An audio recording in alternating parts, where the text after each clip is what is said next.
Thanks for staying with us. Well, the Testing Commission has wrapped up its investigation into standardized testing in the school system, and guess what?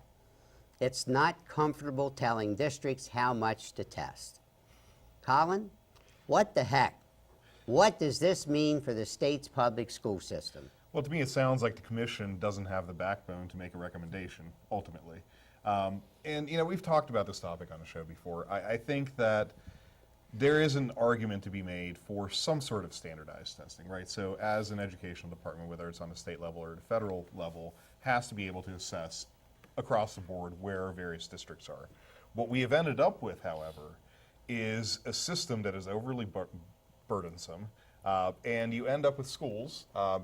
Maryland is not as bad as some states because we have enough of an educational budget, but in pretty much the entire country that are teaching to this standardized test. So they're not teaching a full curriculum, they're teaching because teachers are evaluated based on their student scores on this test, which has very little to do with the actual curriculum. It's just what somebody in Washington decided was the metric by which we need to judge all students in the country. So, I find they're counting on the fact that by helping to determine why and when, I think is what they suggested tests are given, that will go a long way in helping the problem. I don't know that it will. I think that if you're having a similar amount, a similar number of tests, similar time dedicated to tests, I think you're still going to have teachers that are forced to teach to the test and potentially missing other things. The head of the commission, Christopher Berry, who's principal of a high school in Montgomery County, said specifically that they were not convened as a group to do away with assessments. Well, why not?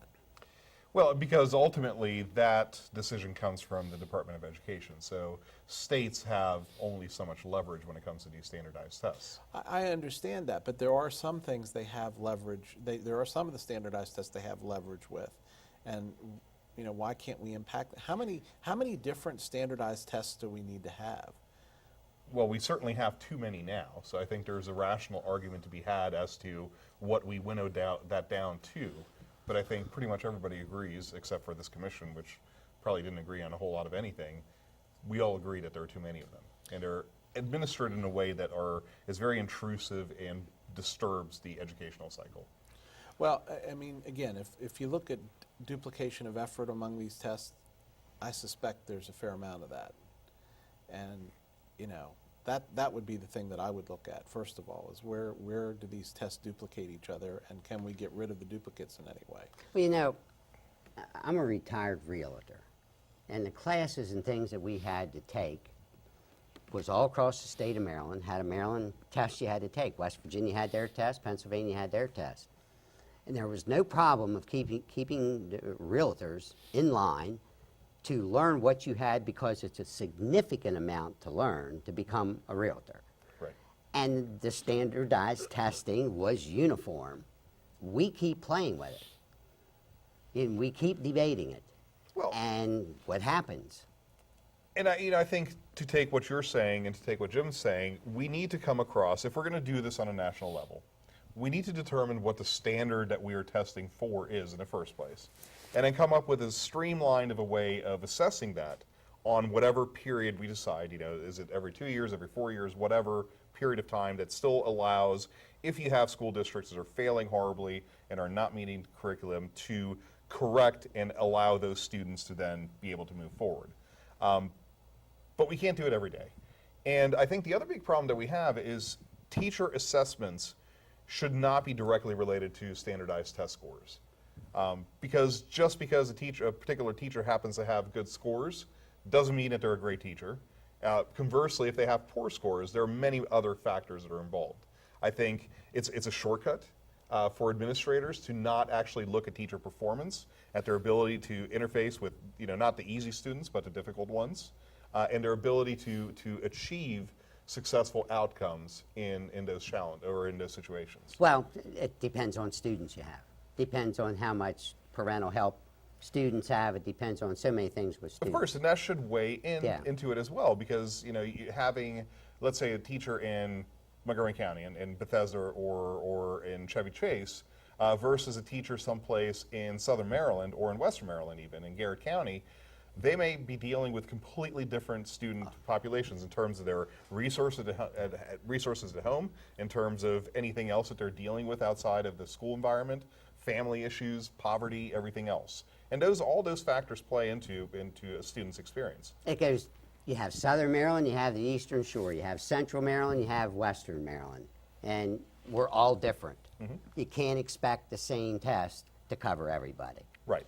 Well, it's going to be interesting to see. My understanding is that the individual districts have to report back to the governor by October 1st on whether they accept or reject this, this whole report. And I don't know what that is. The findings and recommendations, I guess, The is what strange they're part is, accepting. what are they really going to accept or reject. reject? It doesn't Yeah. seem like Let me ask produced you, a whole lot of content. yeah, let me ask you a question, Jim.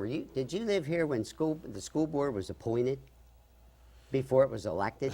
If I did, I don't remember that Okay. probably. At one time here, the school boards were appointed.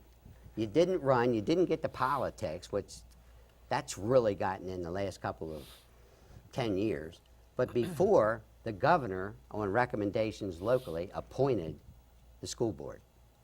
I think I do remember. Was that in the Claude Kitchen days? Yes. Yeah, I was here. Yes. I was too young to know any better, but I was here.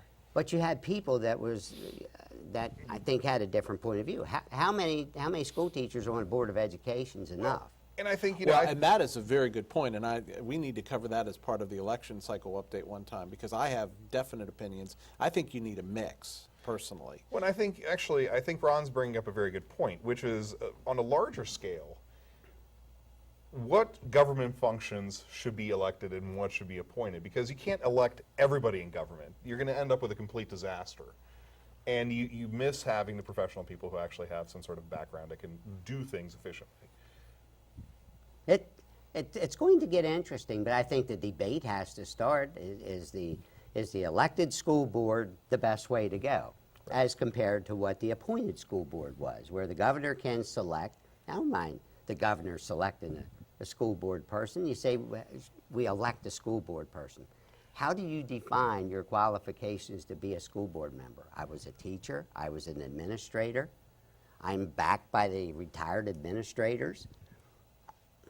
Yeah, I completely agree. Up next, which Supreme Court decision has drawn scathing dissents from some of the justices? Please stay with us to find out.